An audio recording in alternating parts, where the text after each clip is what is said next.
Oh.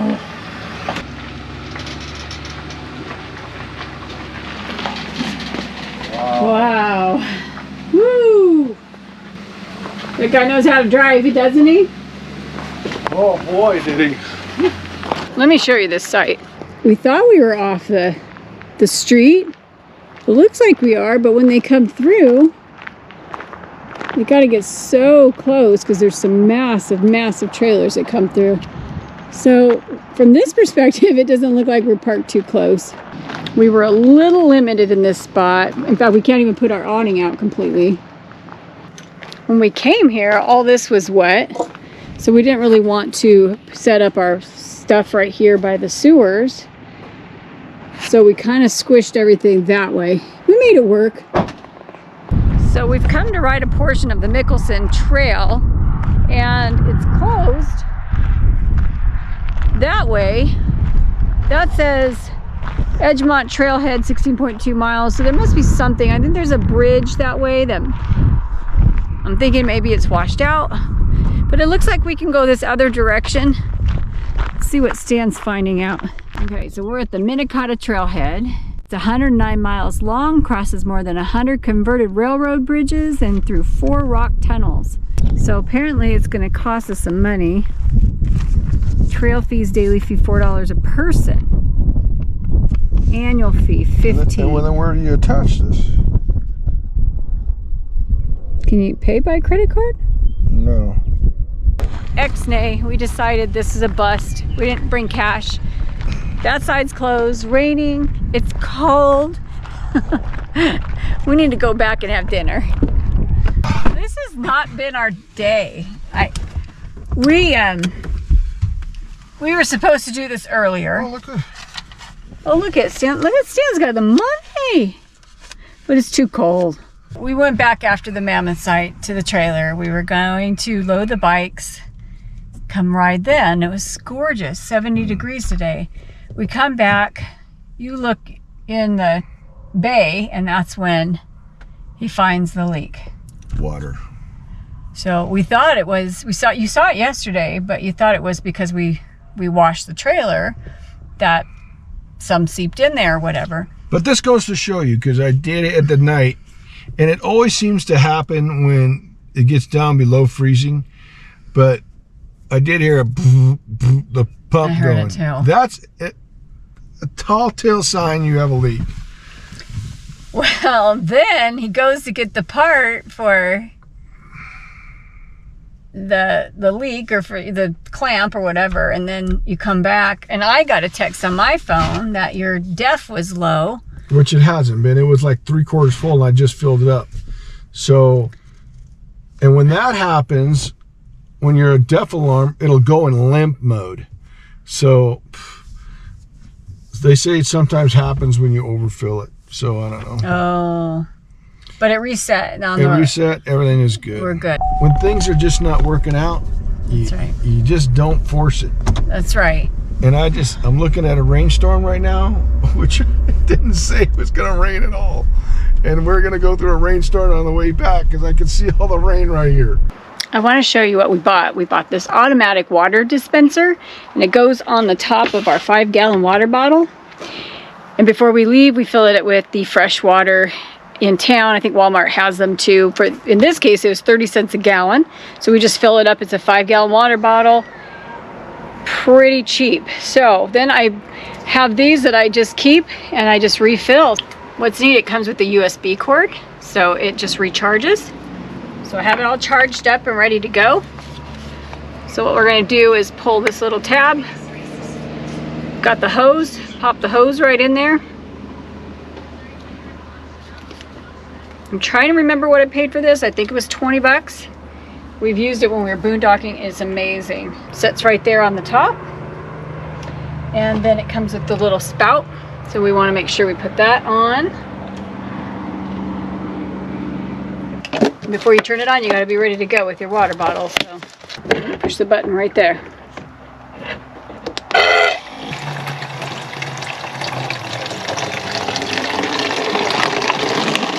And it does about a gallon at a time, so it'll stop. So we're just going to press it again. Whoa.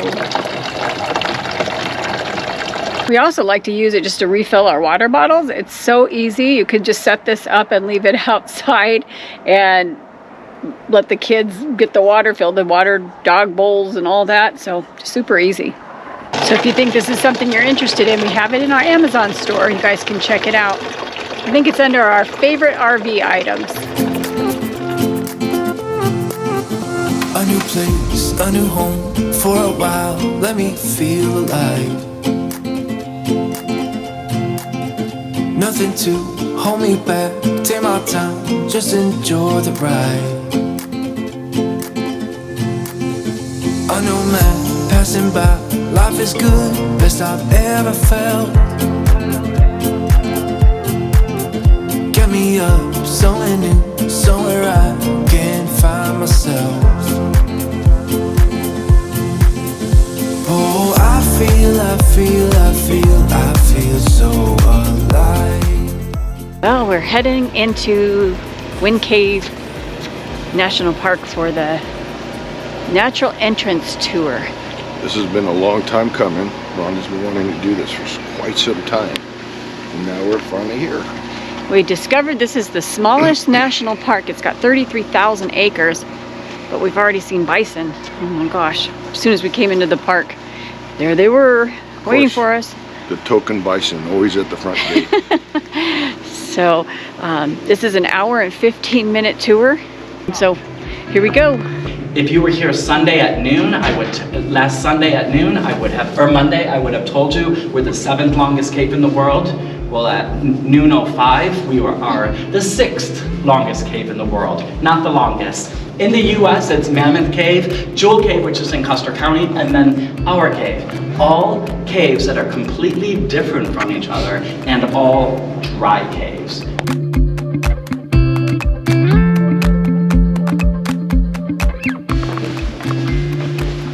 We just went down 150 stairs. I think there's 300 total in this.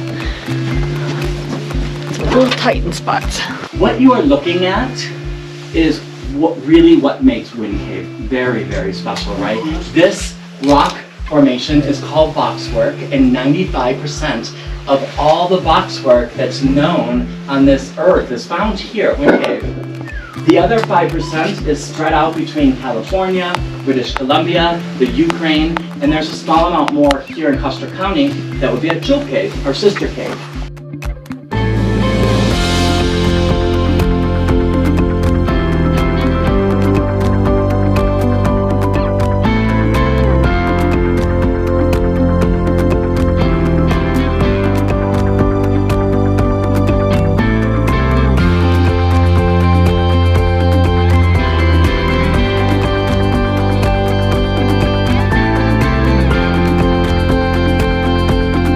Make that connection to Jewel Cave. We are 15 miles apart underground, not connected, but this is what they have all over their walls, and they also have a tiny pocket of boxwork.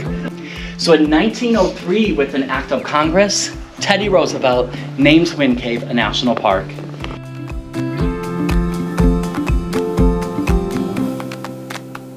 Thank you all for coming with me today. As a reminder, my name is Ranger Peely, unless you touch a lot of rocks. The cave is sleeping, yet it is very alive, and it is singing a mournful goodbye. So thank you again for coming with me. When you get to the top, please walk over the mat you'll find on the right-hand side.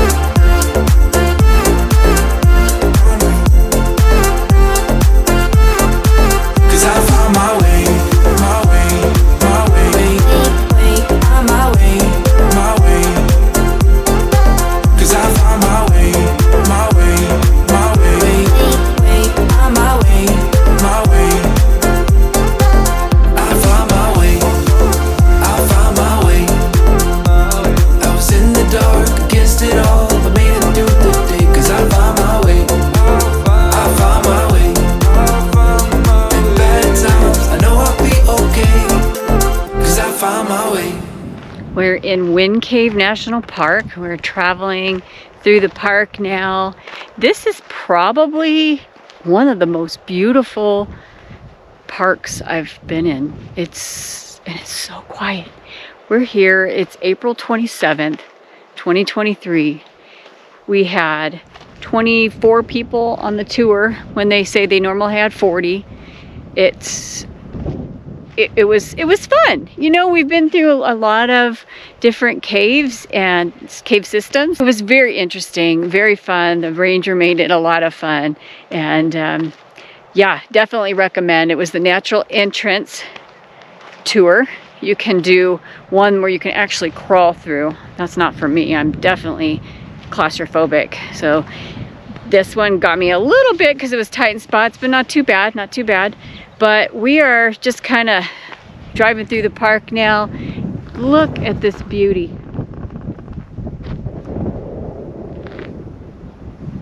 We've seen the bison, we've seen prairie dogs. The campground, $12 a night. You can stay at the Elk Mountain Campground. $12 a night in the spring and fall, and in the summertime I guess it's $24. But there's no hookups. I guess you can get water there, but wow, it looked really nice. Could have been an option for us, but we needed to do laundry, and you know, so we decided the KOA was probably the best thing. We just crossed all that grassland back there. We're trying to get a good shot. There's an iconic bridge here called the Beaver Creak Bridge. It's really cool looking. I think Wind Cave National Park can be done in a day, easy. It's just a day trip. We're gonna share a little more with you guys. I think we're gonna try to find a fire tower, climb that, and get an overlook up there. And see if we can find more animals. I think we found the bridge. Trying to get a good shot of it. So, Wind Cave National Park, definitely one to see. And here we are again. Not a soul around. All by ourselves in a national park. We had talked to this old couple one time. They told us they love traveling in the late spring because no one's here. So it's about 68 degrees. We are expecting... Oh, wait a minute. Look what I'm looking at. Bam! Don't look at it because you'll step in it. Is that bison? That's bison poop. That's bison. Anyway, we are not alone. So we are expecting a rainstorm today, but other than that, in this parking lot, we're the only ones there. What did you think about the cave tour? I liked it. Yeah. It's different. You know, it's a little, you can't expect it to be like what you've seen before if you went to Carlsbad or if you went to Mammoth. It's a different, here they have a, what do they call it? Those post office box? Yeah, boxwood. It's just a different element. Ugh. Bam. Yeah. I'm glad you're not riding your bike, Rhonda, because you would be running over it. Through it. You just focus in on it and boom. Can't help but look at it. Yeah, I liked it a lot. And we, like I said, did the natural entrance cave tour.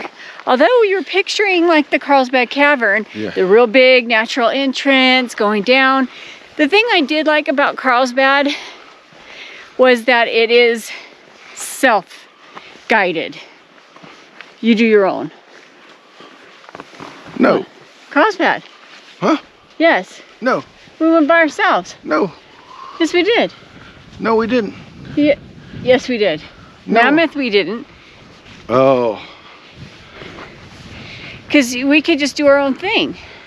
Because we were in there for hours. How come I don't remember it? Yeah. Yeah, you're right.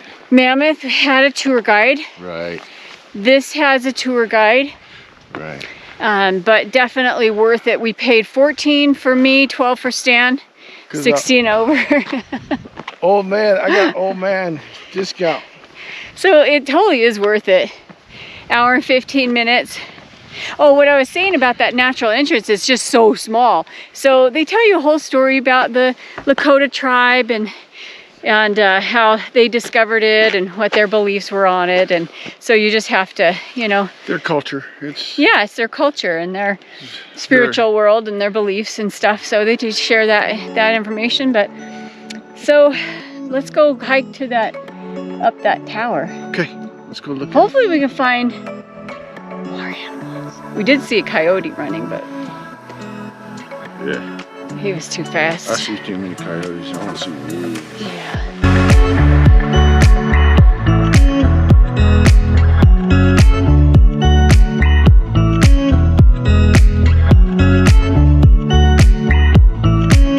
So this is a 1 mile loop, but we just read we can't climb the fire tower, so that's a little bummer.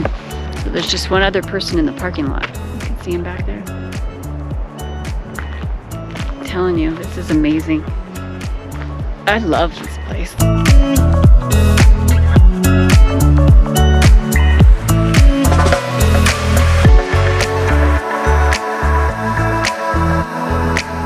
Wow. Whew. We're getting there.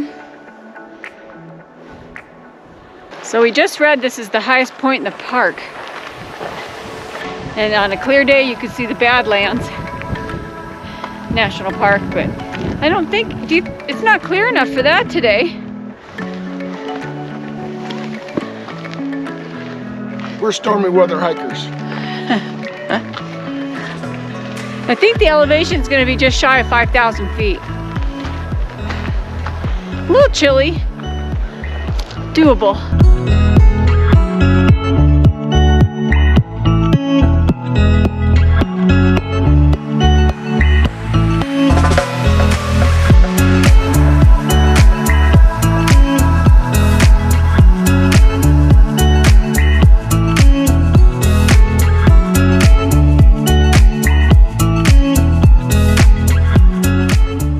Look what I found. Just walking on the trail. The gray. That's a 1, 2, 3, 4 point. Woo, that's cool. We're on top of the world up here, I feel. Woo! This is why they call it Wind Cave National Park, because it's blowing right now. Woo! We hope you can hear us, but it's blowing hard. So that's the Badlands behind us, like way in the distance.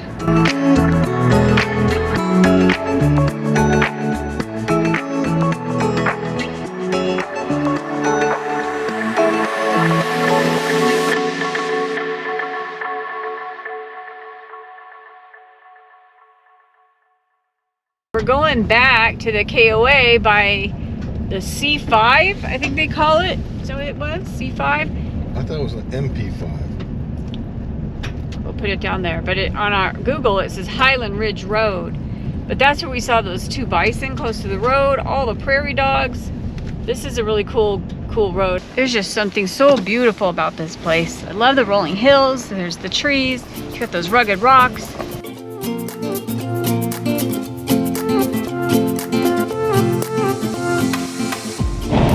It's like we're on a safari. See that fence over there? That's Custer State Park. There's a whole fence around it. So Wind Cave butts up to Custer. It just says, welcome to Wind Cave National Park.